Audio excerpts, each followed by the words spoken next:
So it's usually short-term contracts from 2 to 12 months, but in anything in between.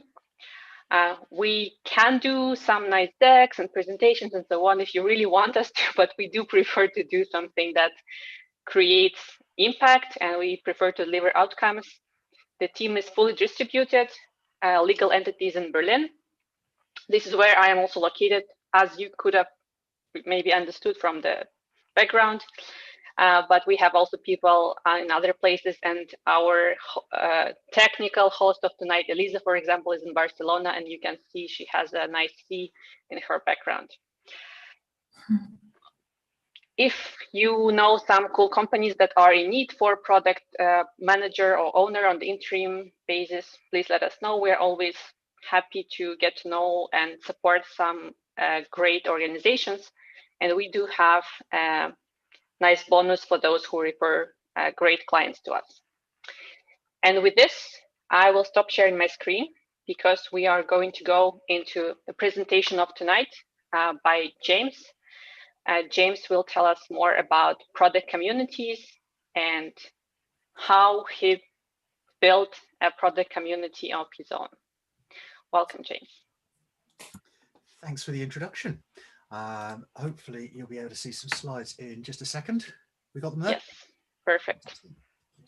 Okay, so my name's James Mays. I am the CEO and one of the co-founders of Mind the Product, which I think is currently the world's largest product manager community.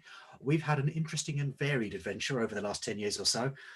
So the invite here is to talk a little bit about what we've done over that decade, how we grew, what we've learned, and I'll share some of the secrets on some of the things that we did wrong as well. You know, that's generally the sport of product management, right? It's share your mistakes and let other people learn from them.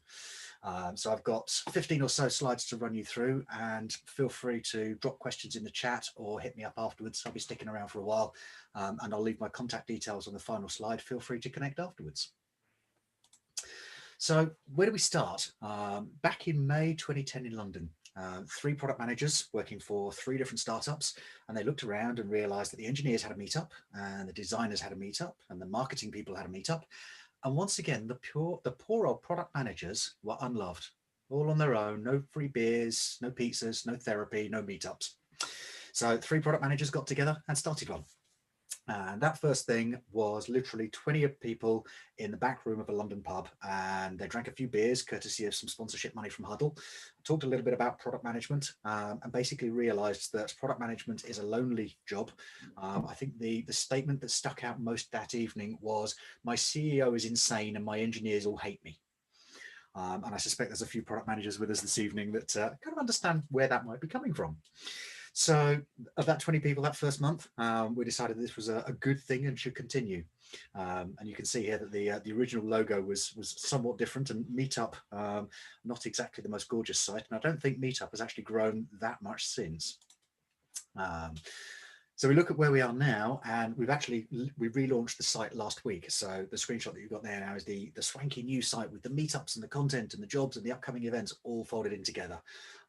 We were having this conversation just before a few of you joined, and fundamentally this is built on WordPress with an awful lot of PHP and CSS hacking it together to make it do roughly what we wanted. In terms of where we've gone over the last 10 years, I'll take you through a little bit more detail in a minute, but fundamentally, the Product Tank meetups are now in 200 cities around the world. The global community is around about 300,000 people. We've built multiple revenue streams off that, which include workshops and training and premium content and conferences and job boards and various other things. And we've worked with some of the finest clients out there. So in the more enterprise world, we've worked with the likes of Capital One and American Express. On the larger startups, we're lucky enough to count companies like Spotify and Netflix amongst the client base. And fundamentally, unlike many event companies, we managed to survive COVID-19. And that's probably the biggest biggest cause for celebration that we have right now. So let's put that on a roadmap. And obviously, we don't particularly like dates on roadmaps, but this one's looking historically, so I feel okay putting some dates on this one. We started in 2010. Product Tank was Martin Ericsson. And at the same time, Jana Bastow and Simon Cast ran Product Camp London for the first time. And somebody introduced them and said, you 3 are all doing roughly the same thing. You should work on this together. And excuse me, that became Mind the Product. Now, from there, the site went live in 2011. 2012, we had a lot of people in the community talking to us and saying, would you please arrange a conference? We'd like to hear some speakers come from San Francisco and talk about how product is built in the US. It's clearly very different to Europe. Let's hear some of those stories. So we said, sure, let's bite the bullet, let's do that conference. And that's the point at which I got involved. So I was working at one of those earlier startups where Jana was the head of product and I was the head of commercial.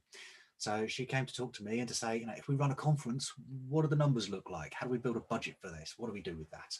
So I got involved at that point. And since then, my fundamental role in the company has been to look at where we might grow next. So whether that's going into new geographic markets, looking at new industry verticals, looking at how we grow the team and what sort of skills we might need. I've done some work in products before, but I am not a pure product manager, unlike most of you on this call, I think.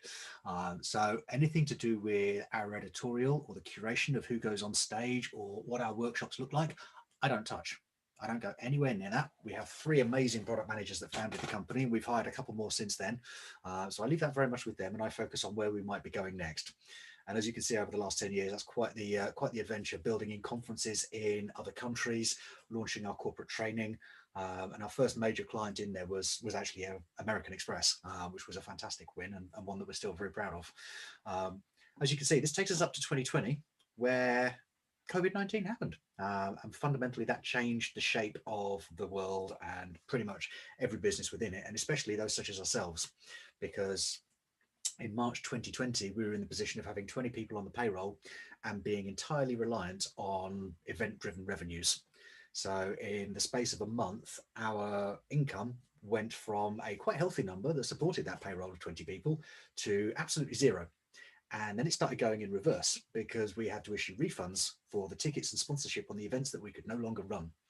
So imagine, if you will, sitting in that position of saying all of your income is gone, you still have 20 people to pay, and your bank account is now in reverse. That was a tough time. So along that journey, we fundamentally realized that community was where we started. It was absolutely the heart of Mind the Product, and it still remains exactly that.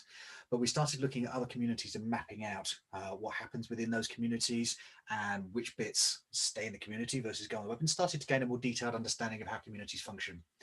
And fundamentally, the meetups, the value that people took from the meetups came down to those 4 things.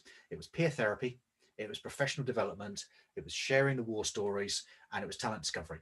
Finding new companies that you could go work for, or new people that could come work with you.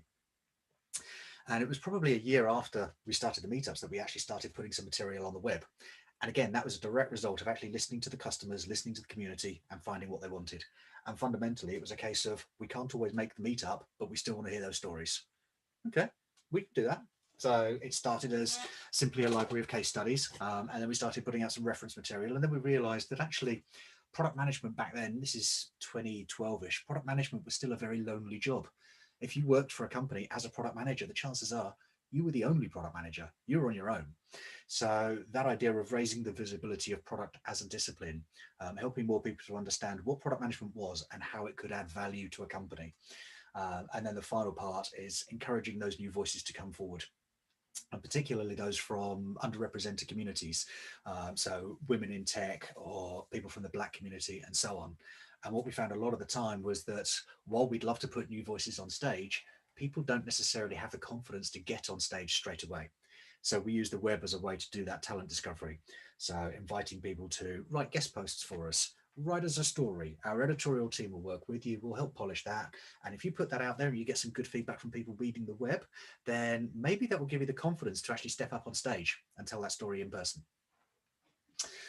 That continued to develop, and I thought that it would be fun to sort of take that slide forwards with this one, where many of you will probably recognize this is Maslow's hierarchy of needs.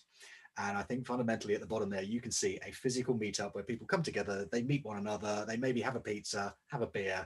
That's the basic level of Maslow's hierarchy of needs that we're meeting there. So what we started doing over the last year or two particularly was looking at what does that represent in terms of professional development? How can we apply that to people on their own journeys? So you can see there that, you know, we're taking people on a journey. When you get to level 4, it's the esteem needs, the feeling of accomplishment and prestige. That's particularly the place where we find the most influential people in our audience, or the people who've got the best stories to tell and could be more influential for the industry.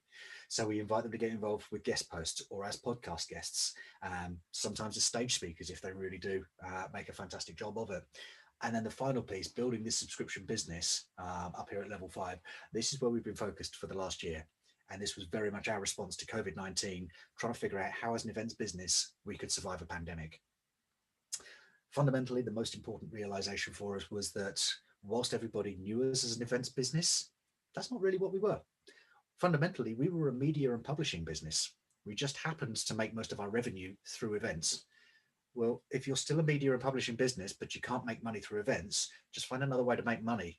And we looked at the Financial Times, we looked at the New York Post, we looked at e-consultancy, a number of specialist publications serving high-value audiences, and came to the conclusion that firstly, the existing events and the existing workshops could be taken online. They would need some fine-tuning, they would need to change.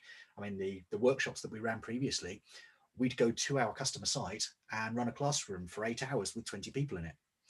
Imagine, if you will, sitting with 20 other people in a Zoom window for 8 hours. I think that's basically hell, right?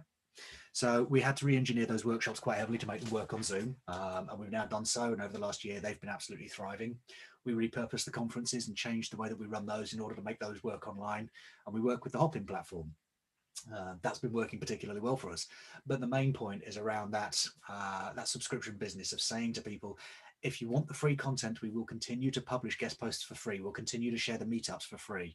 But if you want that next level, the real premium content, or for us to invest in deep dive research, benchmarking reports, the access to previous conference videos, things like that, that's a membership package. And then we've continued to augment that, adding additional things in it, like members-only events, where once a month you can get an AMA session with a guest like Marty Kagan or Teresa Torres, David Bland, and people of that type of nature. So that's kind of where we've been going over the last year or so in terms of how we survive a pandemic. But I think it's important to touch on a couple of things that actually haven't changed throughout that period. We had a team session about 3 years ago where we really hashed out the vision of the what. What the hell is Mind the Product? What does it stand for? And fundamentally, we make product people more successful by coming together. That could be coming together at a meetup. It could be a conference. It could be sharing material in a guest post. It could be an AMA session where the conversations are flowing backwards and forwards. It could be a round table. We do all of those things. And as an individual member of the product community, your challenges are going to change. Your circumstances are going to change. So you engage in a way that suits you. And we try and make sure that we've got a raft of things available where people can choose, as I say, what they prefer. But we feel that this is a good, solid, clear statement of who we're for, what drives us, and what people can expect. And despite the last year of a pandemic, that hasn't changed. Likewise, the how. So our vision then translates to our mission. We leverage insights, we share experience, we bring together a diverse and global community, something that we continue to develop in terms of where we go in the world is actually to develop those stories.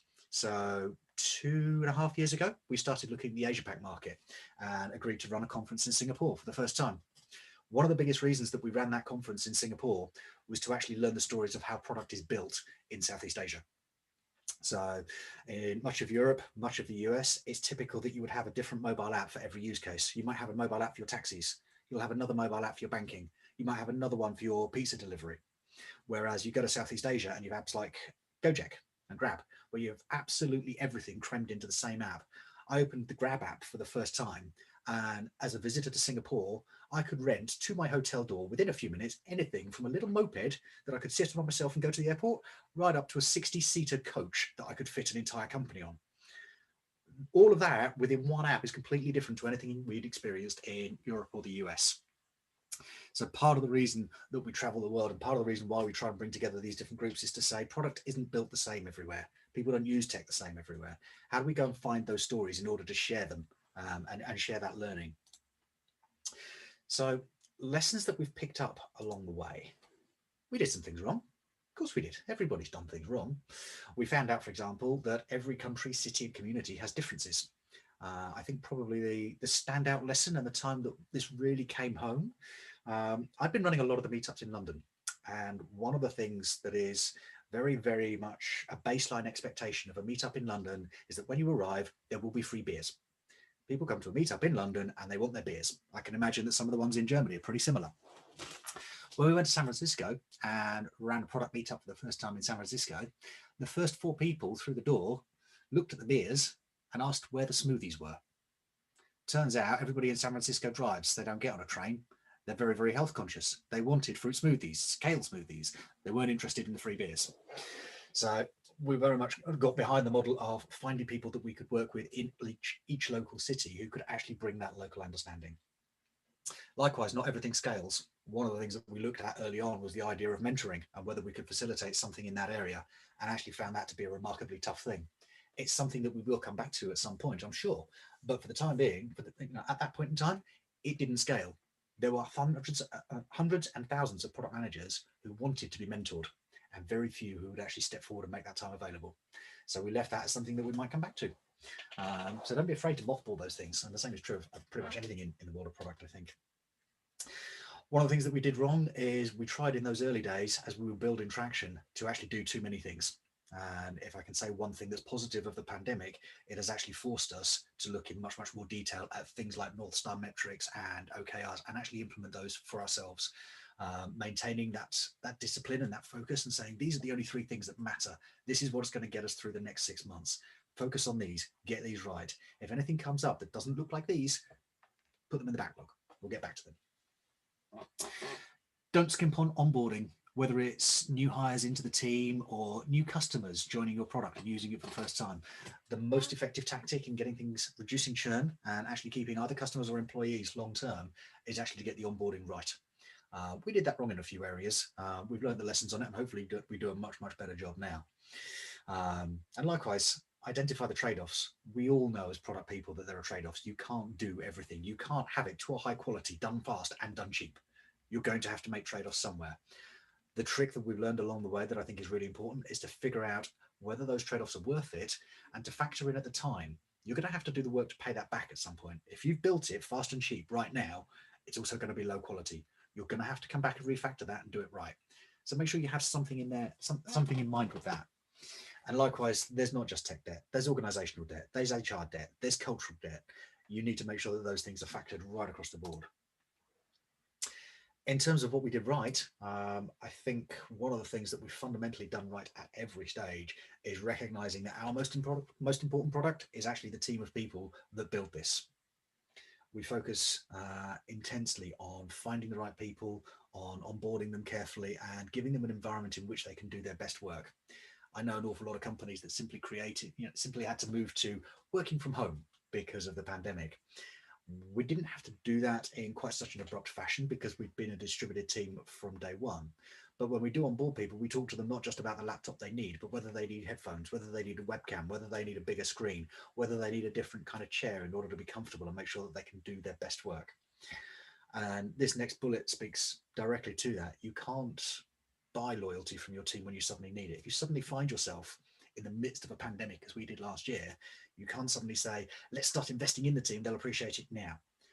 But if you've been investing in them for the last few years and you need them to stand by you through difficult times, they are much more likely to do so. Likewise, stand by your ethics. We've had occasions where we've had to fire customers because they've been painful to deal with, or because the ethics haven't been quite so in line with what we'd like. Customers can be replaced. Your staff, not quite so easily. And when you stand by your ethics, it's your staff that see it most. It's your staff that appreciate it most. In terms of in the product world, seeing a great example of that recently, we did some work with Hotjar, the analytics tool, when they fired the Republican Party as a client. And they did so because Hotjar as a company believe in diversity.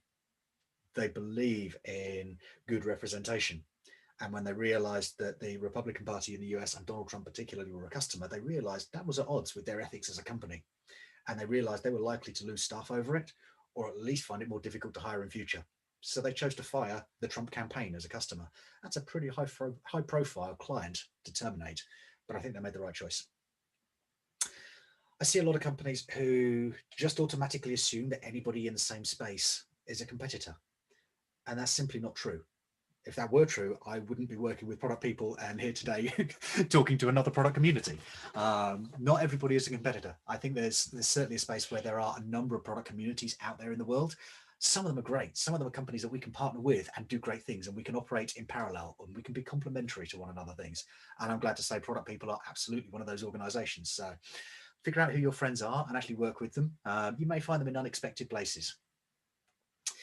And finally, something that I think we do very right constantly is we bear in mind that circumstances can change. And when they do, you have to be open enough to change your mind and to say the information that we've been working with so far is no longer valid. That has changed. Therefore, we need to be open enough to change our opinion and to say that's not right anymore. We need to go in a new direction. So we've been open to change throughout the decade or so that we've been doing this. And I think it's one of the strongest behaviors that we have. So what's next for us? We're going to continue building the membership business. Feel free to join us if that's your bag. Likewise, we're going to continue to run the workshops that we do. I'm pleased to say that we have no interest whatsoever in getting into the interim product owner and product manager business. So we will never compete directly with product people in that space, which I think makes everybody incredibly happy. Workshops, we've got a pile of things coming up. We'd love to see any of you getting involved in any of those things. And if you want to, feel free to ping me after this, connect, Twitter or LinkedIn, whichever suits you most. That's it in terms of prepared slides, but I'm very happy to stick around and answer some questions. Great. Thank you so much, James. I think the one thing I'm missing from live events is the applause. That was actually always so nice to have, right? But you should imagine that we are doing this, silently with the small things.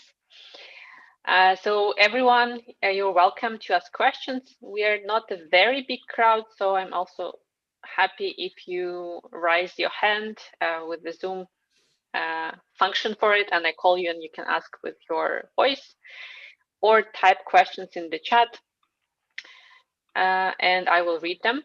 The same goes for people who are watching us on YouTube. There are around 20 people who are watching us there. So please write questions in the chat and I will read them to James and we'll talk about those.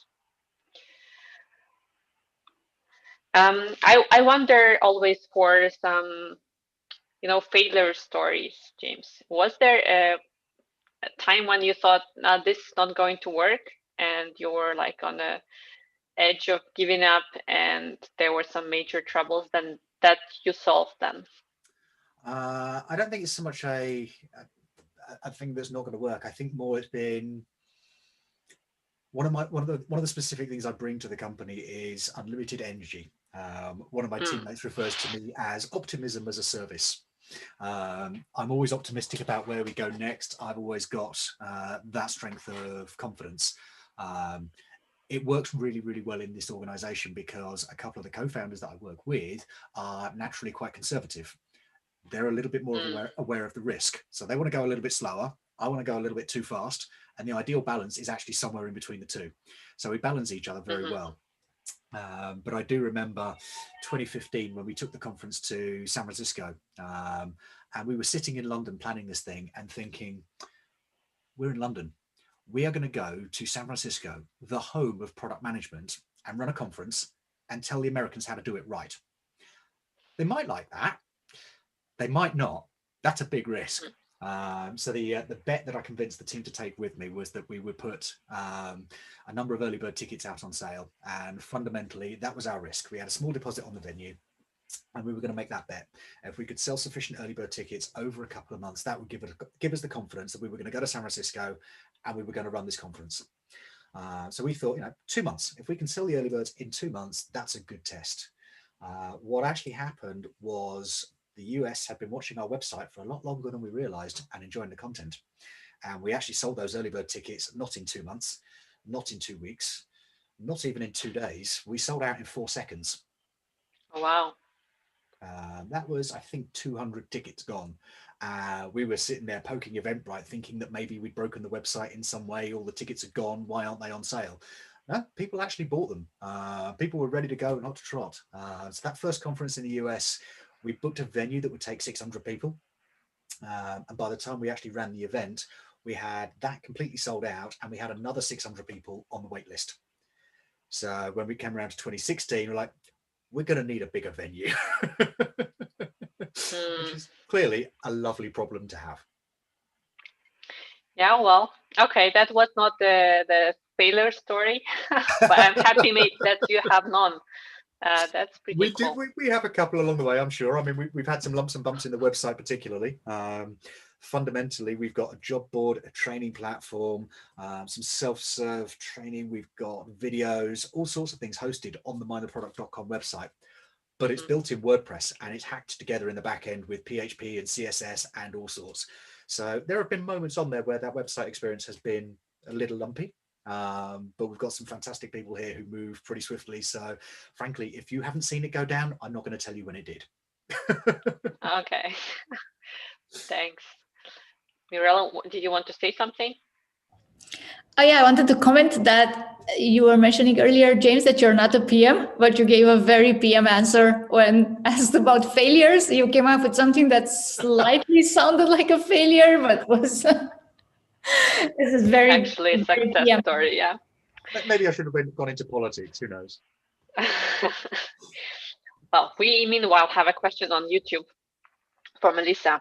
Where do you see SaaS products in particular being successful building community among their users? And what best practices and/or tools can you recommend for doing that well? Maybe you could also take a bit of bigger approach, and I was thinking to ask you about this. What do you think about the communities in general? Now it's becoming a trend that every company tries to build a community, and sometimes they feel it's maybe overkill because they don't really need the community. But for SaaS products, it's often the case that I think it might be helpful. So Yeah, it's if an you interesting. agree, what do you recommend? I mean, I think it's an interesting one. I think you can quite happily go back 20 odd years to when some of the big enterprise software companies out there started creating user groups. Oracle particularly had a very powerful user group program. So I think you can see the origins of it back then, this idea of if we bring the users together, they'll teach one another and we'll get good feedback on our product and we can use that and we can make our product better. I still think there's a strong case for it. And I think actually the community aspect to it is getting stronger. However, I also see an element of mistrust coming in because in this world where at the moment the vast majority of the content that we consume is online, you see an awful lot of software companies and SaaS companies particularly running webinars. And they do so by way of saying, we're going to show you how to do a new thing. We're going to teach you a new skill. You can learn about this, this, and this. 9 times out of 10, it's there specifically to push their product, right? It's a marketing exercise. Now, there are companies out there who share some great information and do their marketing, and some of those webinars are incredibly good value. But I do think we get a situation out of that where people attending are starting to become slightly more skeptical. Is this something where I'm going to learn, or is this just going to be the company pitching its product? So I think there is still a place for community. I think you're going to see more and more companies playing in that space and trying to build communities of their users. But I also think you're going to see an increase in user skepticism, and you're going to have to work a little bit harder to persuade your customers to actually become part of a community. And I think in a lot of cases, you'll see individuals joining communities like Mind the Product or Product People to say, I don't just want to see Intercom's users. I want to talk to people who use other platforms as well, so that I'm able to compare 2 or 3 different platforms and learn from peers who've had experience on multiple different systems. So I think probably communities of interest is more likely to see growth than communities of a particular platform. In terms of building those platforms out, I think there's an awful lot of opportunity in that space. At the moment, I mean, obviously, you look at the VC world, that's always an easy indicator as to where the money is going. It's all gone to Hopin. Clearly, they've had all of it. Their growth over the last 12 months and their valuation has been spectacular. But it's focused very much around what people need in an online-only world. I think as the world starts to open up, as the vaccine program does its work, you'll start to see more people going back to that real world and saying, you know, I think companies maintaining a remote first policy is actually going to be a strong indicator on that. Because I think what you'll find for product people in particular is they'll start to say, I like the opportunity to work from home more than I used to. It allows me to do deep work. It allows me to focus on something for 3 or 4 hours at a time and not be interrupted by designers or engineers or my CEO. It also means when they do have the opportunity to be part of a community, to meet people face to face, they're going to value that opportunity more highly than ever. So I think we're at a very interesting point where the shape of conferences and communities are going to undergo some pretty rapid change. And forecasting exactly what that's going to look like feels like a risky move. But I certainly think there's going to be an awful lot of companies and platforms running experiments over the next 12 months to see what sort of shapes emerge. Thanks. So any particular tools that you recommend? Like you said, webinars, people are getting skeptical towards this. So maybe that's not the best strategy right now. What would you recommend then? I think podcasts have still got an awful lot to come from. I think there's an awful lot more happening there, and I particularly enjoy the formats like the Mind the Product one as a perfect example. That idea of having an expert interviewing a different guest every week. If it's just a company's podcast, it could be the same as the webinar. It's them pushing their particular marketing message. But if you're getting different guests coming in every week, you're getting that critical thinking, people asking different questions, sharing different stories, sharing different experiences. I mean, fundamentally, as product managers, the people watching this video are likely all working on different tools, but the challenges that you're addressing are largely very similar. How do I get new users? How do I improve their onboarding? How do I reduce churn? How do I upsell into different areas? You might be working on different products, but the challenges are related. The challenges are very, very similar. So I think anything where you get the opportunity to hear war stories from other people, those are the things that are still going to thrive. So I think webinars, people are actually getting to saturation points, and I think traffic is going to start dropping on those a little bit. But I see podcasts continuing to rise because they're simply more authentic. Interesting. Thanks for sharing. I'm personally not a super big fan of podcasts, but I heard many people are. I see there is another question on YouTube from David. There's a lot of content out there on how to unbundle Reddit, which was a source of, or is a source also of, established communities. What are your thoughts on that? I think it's a little difficult for me to answer specifically with regards to Reddit because I never touch the thing. I have a deep-seated dislike of Reddit. There's something about the user experience that turns me right off. So I spend very little time there indeed. Conversely, I love Twitter. I'm a big fan of Twitter. I think fundamentally what we're going to see is not dissimilar to what's happened with the rise of newsletters and the explosion of Substack over the last couple of years. There's a lot of people there who are not necessarily creating new material and sharing it. There's a lot of people that are actually doing a really, really good job of curation. And you're seeing people starting to say, I'm gathering material from Medium and from Reddit and from podcasts. And what they're providing is a weekly newsletter of, here's the best 5 things I've seen this week. So I think the art of curation is actually undergoing something of a renaissance. Pretty much every product manager I ever speak to, the biggest thing that they need is more time. My calendar is always full. There's always more meetings. There's always more emails. There's always more backlog to look at.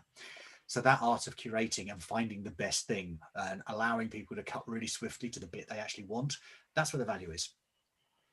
We see that with Mind Product's own newsletter, which gets a spectacular open rate, and I'd suspect that similar is going to happen, and it wouldn't surprise me to see more people saying there's a huge amount of really great content in Reddit, but actually finding it and doing something with it, I think that challenge is still unsolved. Right. Yeah, I wonder if there will be ever a substitute for Meetup. It has a lot of good sides, right, as we know, but then it's stuck in a few years back in the UI experience. I mean, they got bought by WeWork, and it kind of stopped developing at that point, and then it got sold off by WeWork, and it doesn't seem to have changed much since then. Everybody that I speak to seems to appreciate the discovery that Meetup gives them, but not much else. So yeah, I think that market is ripe for disruption, and I think there's a bunch of different ways that can be played. But at the moment, most of the focus seems to be around the streaming side of things. So sites like Swapcard or Brella or Hopin, or indeed StreamYard. I'm not sure what you're using with this, but we use StreamYard, for example, to broadcast from Zoom meetups and get them out onto YouTube and video and platforms like that. So I think it'll start there, but yeah, I suspect Meetup has a tough couple of years coming. A different topic. So how do you work with branches of Product Tank in different cities? So yeah, any tips also for people who want to establish these local communities? Sure. And why to do that rather than keep just a big thing? Also, if with this online situation, right? Everyone is everywhere. Does it even make sense to do this right now? 100% does. Firstly, my team is all in the UK, and there are a whole lot of time zones that we just can't work with easily. So having people on the ground in different parts of the world allows us to run meetups 24 hours a day, depending, they can run to suit the time zone. I don't want to be up at the right time to run a meetup in Auckland. That's a very unpleasant hour for me to be awake. Likewise, I think while I mentioned earlier with the physical meetups, there are cultural differences from city to city.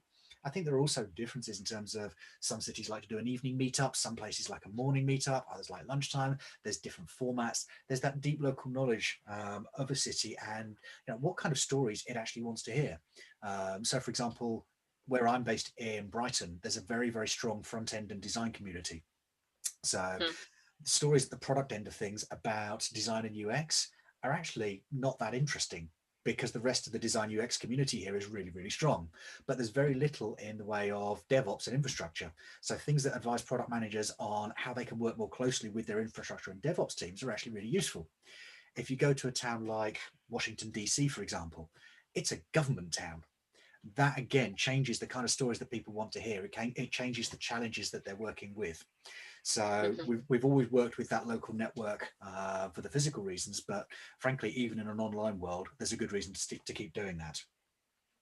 In terms of how we work with them, there are a number of things that we take very, very seriously in terms of managing to curate a diverse lineup, making sure that we don't end up just putting up 3 people to speak on stage who all happen to be business development executives for a vendor, because that all 3 of them are just going to pitch their product, and that's going to be a pretty disappointing meetup. So they're run locally by actual practicing product managers. So people who come to us and say, I'm a product manager in Hamburg. There isn't a meetup yet. Can I run one? Yes, Petra, you absolutely can. Let's talk about how we do that. So we give them a little bit of guidance in terms of how to use the website, what kind of curation attention we expect, give them some guidance on branding, how to partner with host firms and things like that. But we also then give them a lot of freedom and say, I'm not in Hamburg. I don't know what Hamburg needs, but you do. So feel free to experiment with that and talk to us and let us know what kind of support you need. So the sort of the partnership between the local and the central team, it is very fluid. There are some teams locally in cities that are very, very independent and very rarely speak to us. They've got their thing, they run their thing, it runs smoothly. They don't need much from us. That's great. There are other teams who will be in touch every month or so, asking for an update or a little bit of help on this or a bit of guidance on that.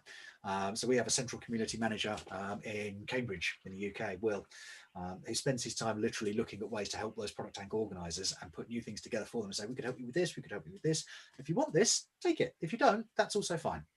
So we try not to dictate too much. We try and make sure that each city feels like it does have a certain amount of its own influence. It is unique to its city. It is reflective of its city. It's not simply a case of we took Product Tank London and then made that happen in 200 other cities. Every city is slightly different. And I think that's actually a key value that we want to stick with. How do you do quality assurance for this? And how to keep volunteers motivated? So I also been for several years involved in science communication, which was mostly volunteer run events. And I know it's pretty hard. Everyone is super motivated when they join, but then their first struggles or work takes more time, stuff like this. Yeah. So fundamentally, people typically approach us to be a local city volunteer because they want to learn more about product themselves, and they want to meet more product people. And what generally happens is that by running one of the local Product Tank meetup in a particular city, they gain a whole load of networking connections themselves. They become probably one of the best known product people, best connected product people in that city. That's spectacular for their career in its own right. Secondly, they get a free pass to our annual conference. So for a lot of organizers, they'd usually be saying, for a lot of people, they'd be paying €500-600 a ticket. If you happen to organize the meetups for us, you get your pass for free. That should be on us. That we can give you that. And then finally, with the premium membership program that we introduced, every organizer gets access to that as well. So they get access to the monthly events, they get access to the self-serve online training, all of that great development. And then when we do organize the actual physical conferences, we take extra special care of them. So for the people that are coming into London, for example, in October for the London conference, we'll have probably 50 or 60 or so product tank organizers, mostly from cities around Europe. So the night before the conference, we'll take over a bar just for them. And it will be the product tank organizers from Milan, Paris, Hamburg, Berlin, all coming together, sharing a few drinks. We'll provide the drinks and the food for the evening, but they get to network with one another. And then likewise at the conference itself, we make sure that they are called out especially. They are the product tank organizing crew. We are reliant on them. They're a key part of the organization. So we look after them and keep them motivated in that way. In terms of the quality control, a lot of the meetups that they run, they send us the video. So we can see what their curation looks like. We can see how that works. And then likewise. So you do that? I mean, of course you can, but. Yeah, we keep an eye on all of them. I mean, the best ones we try and put on the website and make sure that we share them with the global community. So if you happen to run a little meetup in Hamburg, but the speaker is awesome, great. We want that video on My The Product. We want to show the world. Let's shine a spotlight on Hamburg and show the US what's happening over there. And then likewise, we can use that in terms of if that speaker was awesome at a little meetup in Hamburg, maybe that's somebody that we actually want on the main stage in London next year. They did a fantastic job in front of 50 people in Germany. Well, let's put them in front of 1,700 people from across Europe. Let's make this person a star of the future product world. So we get very much involved in that sense. And then as much as anything else, it's talking to customers. The people that attend those meetups, the people that watch those videos, they're our customers. That's our community. So you'll regularly find me on Twitter or in the chat and in the comments and talking to people about what they thought, what was good, what was bad, what can we do better next time? What do you want to see from us? Sounds all super great. I also feel it sounds like a lot of work someone has to put into that. It is, but it's worth it. This is, we're in the position where I've been growing the team gently over the last 5-6 years or so. We've never had anybody resign and leave. We've never had somebody turn down an offer. We've always been able to hire the people that we want. And the people that work here really take care of one another. They always go the extra mile to make sure that our customers are getting a spectacular experience. Everything is focused on the quality of the experience first. And one of the values that you'll find buried in if you ever end up working for Mind the Product, you go through the onboarding slide deck, and one of the key things in there is the customer breaks the tie. So if we're not sure whether we should do this thing or that thing, let's go talk to the customers. What do they want most? Very interesting. Thanks. There is not a question, but a comment from Agustin that it's a super great way to keep them motivated. Yeah, sounds like a pretty interesting thing to do, to be an organizer. And you never tell us there are challenges, which I guess they are. But I guess, as you said, you're a very positive person. That's why. If people don't see the mistakes, we're not going to sit here and broadcast them, but it obviously is challenging. I think the role of a local organizer is, depending on how far they want to go and how hard they want to push it and how many people are actually working in that city. Some of the organizing teams are just 1 or 2 people, some of them are 5 or 6 people. So their time commitment ranges from 8 hours to 15 hours a month. It can vary somewhere around there. They feel the rewards they get for it in terms of the invites to the conference and the access to the membership package and so on are well worth it. And obviously we have Will here as our community manager. So if they do have problems, it's like, contact Will. What can we do to help you out? How can we make that easier for you? And obviously one of the things that Will is constantly doing is to say, what do I hear most as an organizer's challenge? So he can then start looking at saying, I keep hearing this challenge. I've heard it there, I've heard it there, I've heard it there. Okay, this is one that we need to work on centrally and see if we can support people better. So we constantly have that effort going on in the background. That's pretty cool. You have to have someone to talk to. I don't see any more. I know there is a question from Adele. Yeah. Going back to digital tools, what have been the best practices of Mind the Product for generating brand and community awareness in new locations? I think there's probably a number of different things, and it's not a case of there's a single right answer. As I said earlier, one of the reasons why we have individuals in the local cities running those meetups is to get that local awareness and to get that cultural understanding. So in the US, for example, Twitter does spectacularly well, as does Meetup. But if you go over to Southeast Asia, Twitter usage goes absolutely through the floor. But everybody loves their private WhatsApp groups. So you join the local WhatsApp groups, get involved in there, and you can absolutely do an awful lot of good work. I think first and foremost, it comes down to knowing the local market and making sure that you actually understand where the people are. And you try and create something new and say, hey, all of our stuff is on Twitter. Well, if there's nobody using Twitter in that city, you're going to fail. There's a lot. Right. It's very much about doing that research and saying, where do our users exist right now? Where are they happy? Where are they excited? Where are they, if there's a group of them assembled on this particular platform, great. How do we put our content on that platform? How can we make it easy for them to find us? Mm-hmm. That is very much making sense. It's not a complicated one, and it might not come as a surprise at this point to realize that before I got involved in Mind the Product, for the previous 15 years, I worked in technology recruiting. So building teams for JP Morgan, IBM, Sun Microsystems, and so on. And one of the things I did was I built the first Java development team in Europe for IBM's research labs way back in '96. Now, when you're trying to build a team of Java development engineers and there are no Java development engineers in Europe, you have to think very carefully about where you're going to find the specific skills for that problem. So my approach to figuring that stuff out is much more about figuring out who do we need to reach and where are they? Because those people already exist and they are already in a particular place.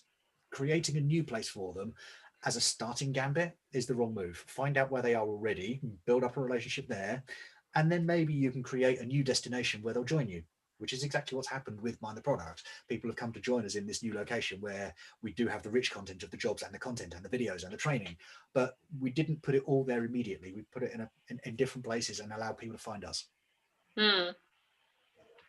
Cool. Now that's very interesting how you translated your experience from the past. Really nice.